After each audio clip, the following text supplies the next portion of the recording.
Bien, bonjour fidèles téléspectateurs, c'est un réel plaisir d'être devant vous, dans vos chambres à coucher, dans vos salons, dans le cadre de ce tout premier numéro, Michapi presse chez vous.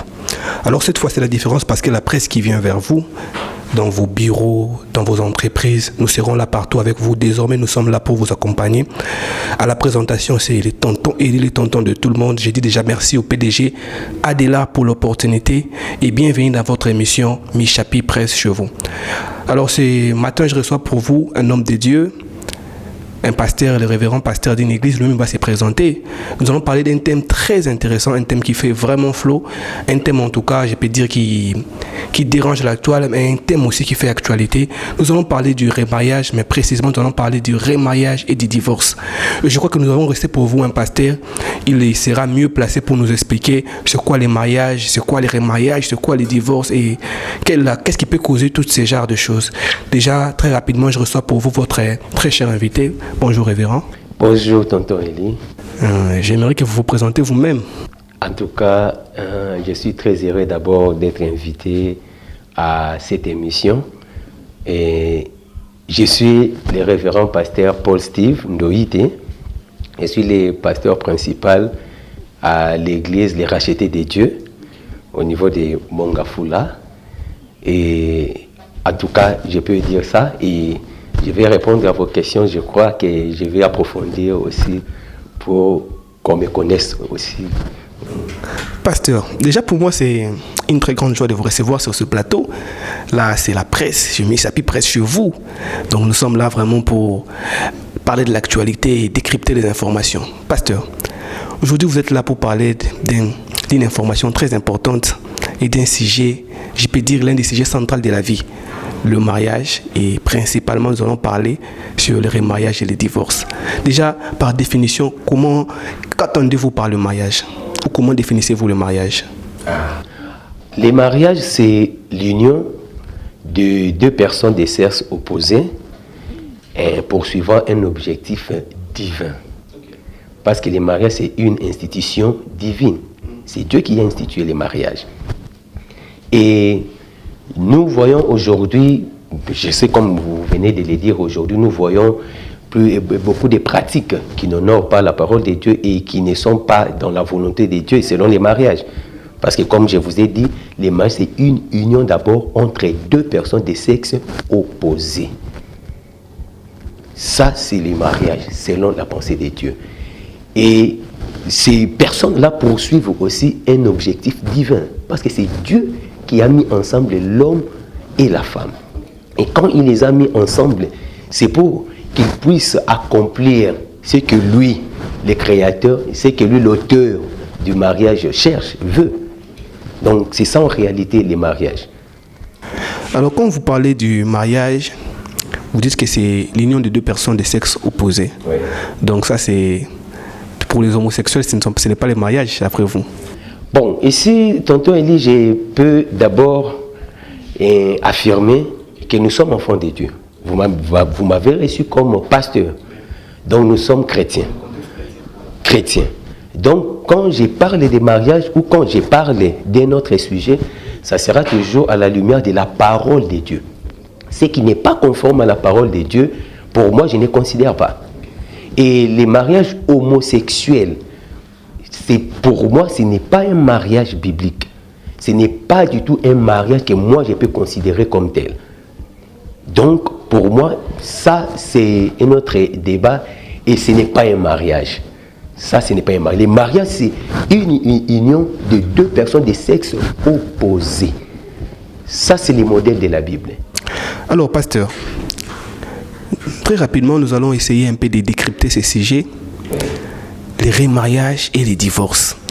Aujourd'hui, on constate amèrement, avec amertume dans le cœur, que vous-même dans le milieu chrétien, et surtout, je dis bien, dans votre cercle clérical, les cercles de pasteurs, pastoral, apostolique, je ne sais pas moi, prophétique, on constate vraiment que vous vous mariez apparemment, je ne sais pas moi si c'est par révélation, par prophétie, mais au finish, ça devient un mariage à compter du doigt.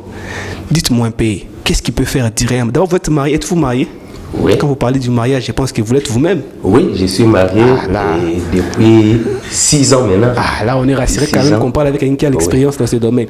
Pasteur, dites-moi un peu, qu'est-ce qui peut causer d'abord les divorces? Ok.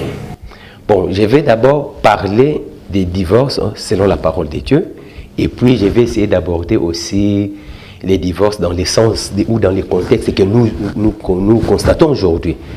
D'abord, les divorces, Dieu est cela. Dieu n'est pas pour les divorces. Mais les divorces, selon la Bible, il y a des préalables pour qu'il y ait divorce. Premièrement, la Bible dit, ça c'est Christ qui le disait à ses disciples, c'était à cause de la dureté du cœur de l'homme que Moïse avait autorisé cela. Mais seulement pour cause d'infidélité. Lorsqu'il y a infidélité d'un des conjoints.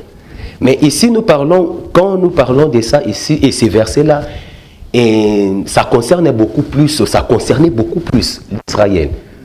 Parce que dans la culture juive, c'était comme ça. On considérait l'adultère de la femme et non pas de l'homme. C'était ça dans ces contextes-là. Alors, on parlait de l'homme, que l'homme pouvait répudier sa femme pour cause d'infidélité. Lorsqu'il n'y a pas infidélité et que vous consommez les divorces, c'est-à-dire vous-même d'abord, vous exposez d'abord à l'adultère et vous exposez aussi l'autre à l'adultère. Là, c'est les premiers éléments. Alors, il y a peut-être que c'est que nous disons les cas extrêmes. Les cas extrêmes, c'est-à-dire si la cohabitation dans les mariages devient dangereux, ça peut même coûter la vie à un des conjoints, on peut accepter, bien que la Bible ne l'a pas mentionné, mais on peut accepter, mais seulement dans ces contextes-là, il n'y aura pas possibilité de se remarier. Vous voyez, c'est ça. Et il y a aussi l'autre, il y a la mort aussi. Et nous pouvons aussi considérer aussi la mort, parce que la mort, c'est un élément aussi qui vient diviser aussi. Vous voyez, ça vient aussi permettre que les mariages soient aussi disloqués, qu'il y ait rupture. La mort d'un des conjoints, parce que la Bible elle dit, lorsqu'un des conjoints est mort, celui qui reste devient libre. Il n'est pas lié, parce que les mariages ne concernent que des personnes vivantes. Donc des personnes vivantes. Vous voyez. Donc c'est ça en réalité. Et parce que les mariages aussi en soi, c'est une union, comme je l'avais dit, physique, émotionnelle et spirituelle. Alors lorsqu'il y a la mort d'un des conjoints, il n'y a plus mariage, parce qu'il n'y aura pas mariage entre un vivant et un mort. Non. Donc moi je peux dire qu'il y a ces trois éléments. Malheureusement, actuellement, nous constatons qu'il y a des divorces sans ces préalables. Maintenant, parlons un peu de l'actualité. Oui. Ça, vous avez parlé bibliquement. Oui. Vous avez réuni des éléments bibliques qui peuvent autoriser. Ça, vous avez parlé de l'autorisation du divorce. Maintenant, nous, on veut savoir c'est quoi la cause. On voit deux personnes s'aiment, se disent des mots, en tout cas, je ne sais pas moi, des mots adorables, ou tout ça, jusqu'au point de dire des mots, oh là là, ça fait craquer en entendant. Et puis après 2 mois, 3 mois, une année, et ce qui est curieux et étonnant, c'est vraiment fréquent dans votre milieu, les milieux pastoral, et des divorces deviennent, je ne sais pas moi, quelque chose de très léger. Avant, c'était quelque chose de lourd à prendre, surtout pour un homme de Dieu qui est un homme de Dieu à divorcer, mais maintenant, on constate que ça devient quelque chose de normal. On a normalisé la normale. Alors, pasteur, essayez un peu de nous dire, qu'est-ce que la cause de ces divorces par rapport à notre temps actuel, de manière factuelle. Essayez un peu de nous expliquer. Ok. Actuellement, ce que moi je constate qui cause des diverses dislocations des mariages aujourd'hui, je vois, premièrement, il y a les problèmes de vision. Parce que là où vous ne poursuivez pas la même vision, il y aura division quelque part. Parce que la Bible dit, c'est pourquoi l'homme quittera son père et sa mère et s'attachera à sa femme. Et les deux deviendront une chair. C'est-à-dire, les deux personnes doivent arriver à poursuivre une même vision. Ça, c'est un problème aussi. C'est un problème. Parlant de cela, tonton Élie, je peux vous dire, selon mes études, je vois que là où il y a mariage entre deux personnes qui font les mêmes domaines, ça réussit beaucoup. Ça réussit beaucoup. Pourquoi? Parce que dans ces sens que je viens d'aborder là, ils poursuivent la même vision. C'est ça aussi. Ça, c'est le premier élément. Le deuxièmement, c'est un problème de choix. Les problèmes de choix. Parce que la plus grande difficulté concernant les mariages, c'est d'abord les choix. Les choix. Parce qu'on ne doit pas faire les choix en fonction, par exemple, du monde. On ne doit pas subir certaines pressions, parce qu'on ne se marie pas par pression, on ne se marie pas par pitié, on ne se marie pas par dette morale, et on ne se marie pas pour prouver. Mais on se marie pour voir réellement la personne avec qui vous voulez faire votre vie. Est-ce réellement une aide pour vous? Parce que c'est cela. Avant de créer Ève, il a dit, il n'est pas bon que l'homme soit seul. Je lui ferai une aide semblable. Est-ce que les choix que vous voulez faire, ça va vous aider à avancer? Est-ce que ces choix que vous voulez faire, c'est sur quelle base? C'est cela aussi les vrais problèmes, tonton Élie. Et les choix. Oui. Oui. Dans votre milieu d'abord précisément, parce que je n'ai pas réussi un chantre. Si c'était un chantre, on allait parler des milliers de chantres. Dans votre milieu, le milieu des pasteurs, des milliers de Kenai professeurs, tout ça, on voit ceux qui parlent le français, dans l'automo, ceux qui parlent, j'ai un ministère, ceux qui parlent le lingala, dans l'automo, ceux qui parlent l'anglais, I've got a ministries. On voit quelque chose d'extraordinaire, un peu prophétique et tout ça. Maintenant, Dieu ne vous révèle pas sur le choix de telle enseigne d'avoir une clairvoyance et vous vous retrouvez dans les mariages et puis vous divorcez, puis c'est sans honte, pasteur. Vous ne trouvez pas que c'est une honte pour votre milieu? Oui. Dites-nous un peu. Oui. Donc vous venez dans les mariages juste par sentiment, ou soit c'est vraiment Dieu qui vous envoie? Et malheureusement, c'est ce que nous constatons aujourd'hui. Malheureusement. Et moi, je crois que en tant que chrétien, en tant que serviteur de Dieu, nous devons marcher selon la parole de Dieu. Dieu, aujourd'hui, ce n'est pas impossible, mais ne choisit pas le conjoint, la conjointe pour une personne. Mais Dieu peut orienter.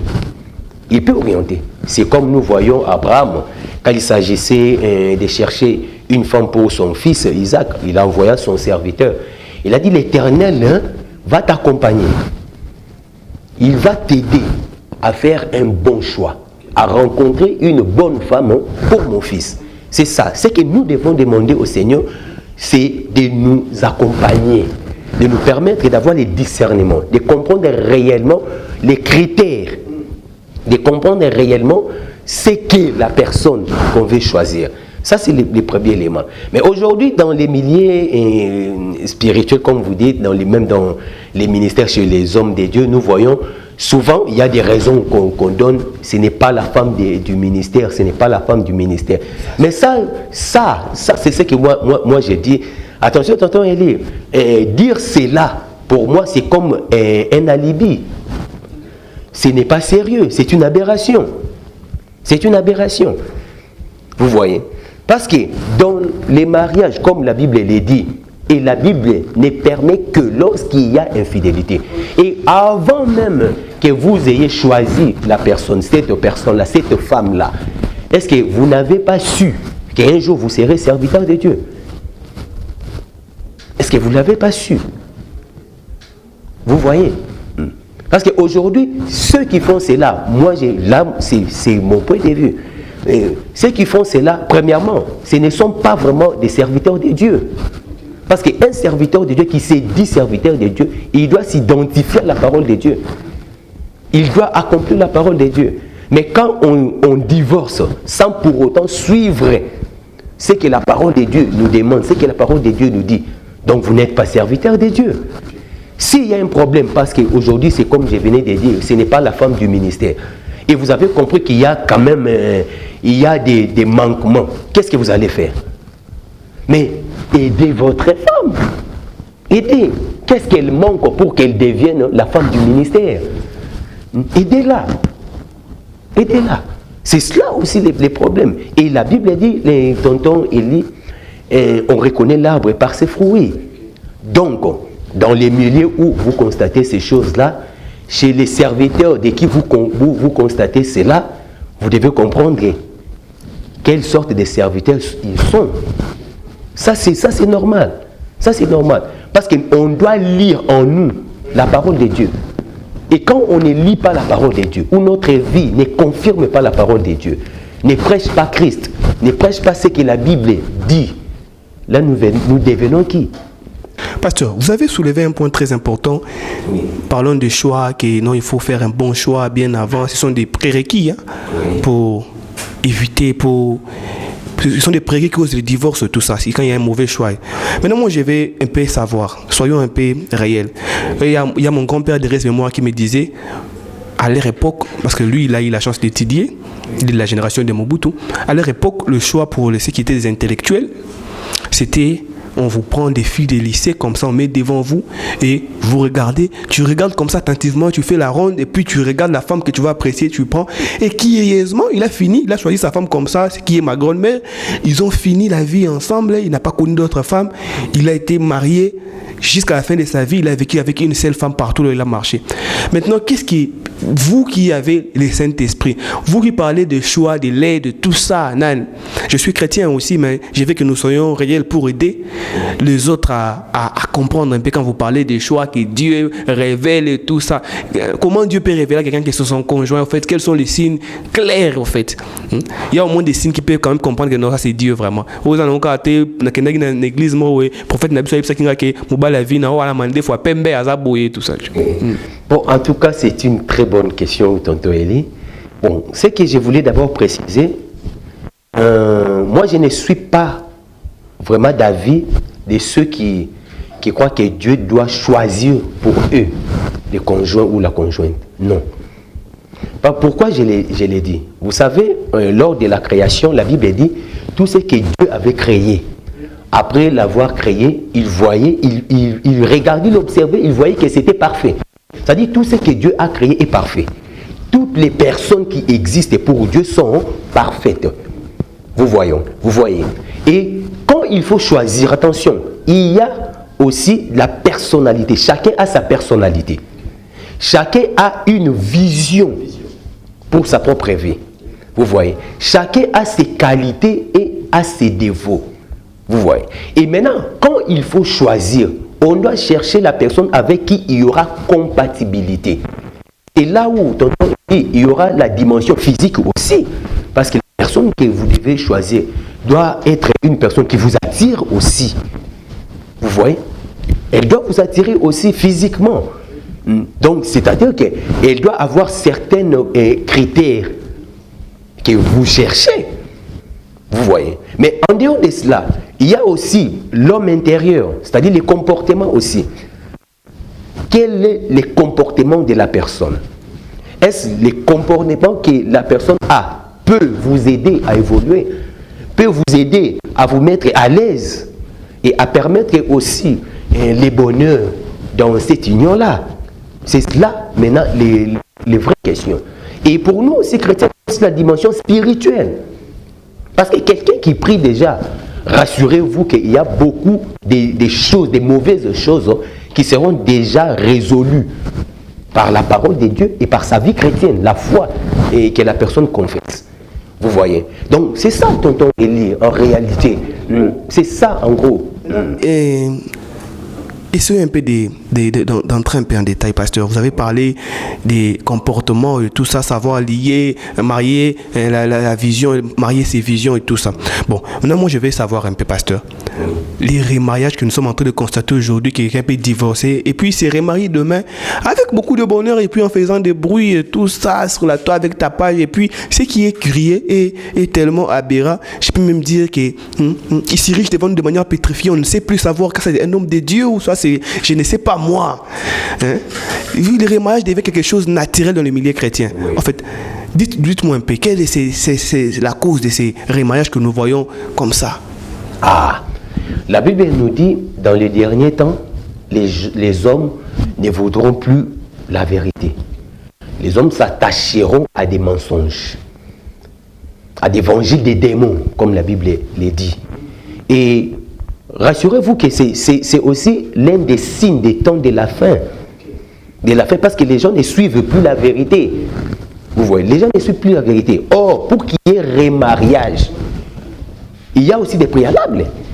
Premièrement, on a dit, s'il y a adultère, la personne qui a subi cela aura l'autorisation peut-être de se remarier. Deuxièmement, il y a aussi un mariage entre un chrétien et un païen. Lorsque les païens se décident de divorcer du chrétien, le chrétien sera libre. Ça, c'est la Bible qui le dit. Vous voyez? Et lorsqu'il y a la mort. Mais en dehors de ces critériums, il n'y a pas d'autres moyens qui peuvent permettre à la personne déjà mariée de se remarier. Non.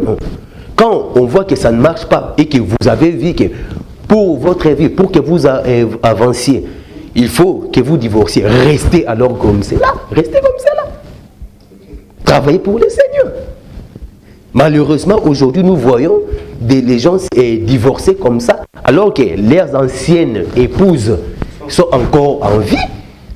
Et il n'y avait même pas adultère consommé.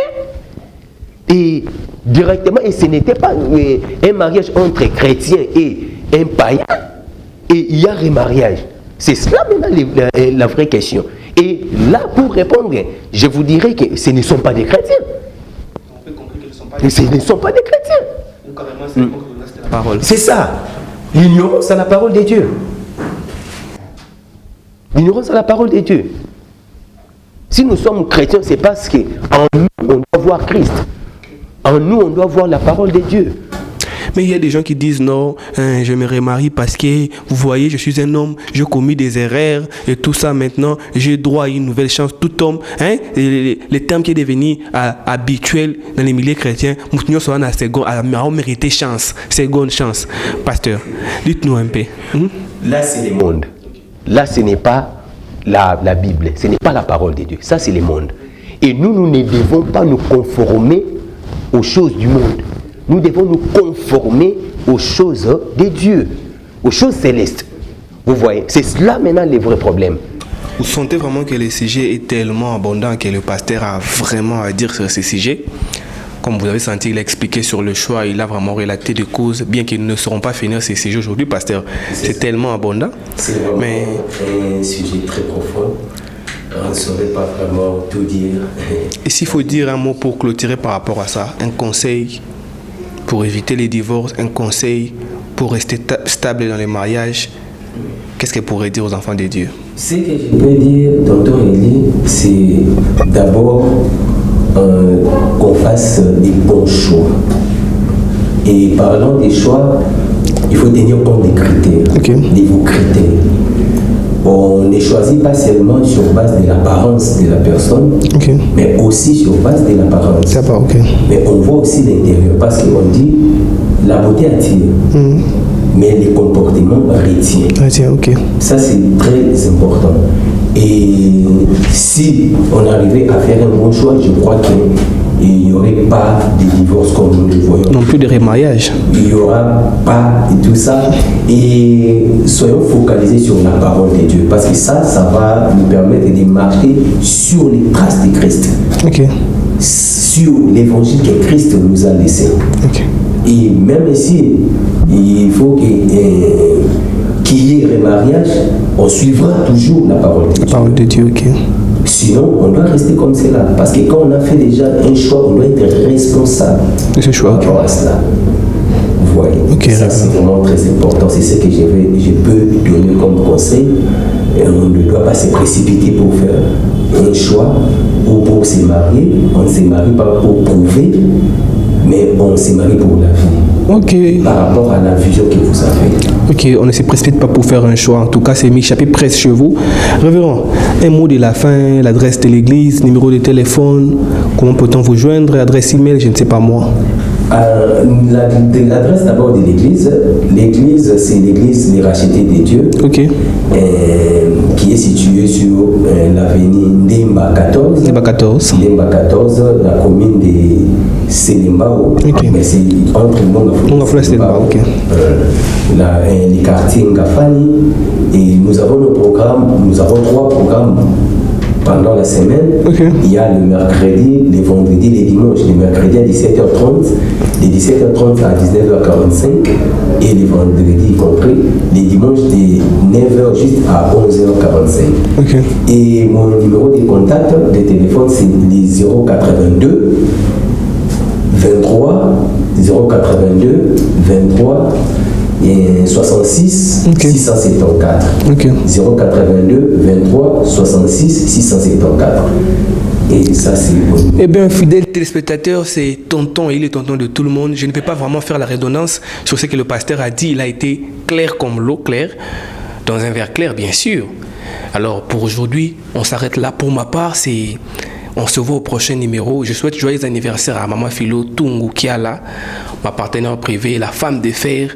En tout cas, je vous souhaite longue vie. C'est votre mois. Vous avez le droit de jouir et de profiter. Que le Seigneur vous accorde encore plein de jours sur terre. On se voit au prochain numéro. Michapi presse chez vous. Désormais, la presse sera chez vous, dans vos bureaux. On va vous accompagner partout. Nous sommes là pour vous avec votre excellent serviteur, Tonton Eli. Et cela sera sans effort inutile. On se voit au prochain numéro. Bye bye.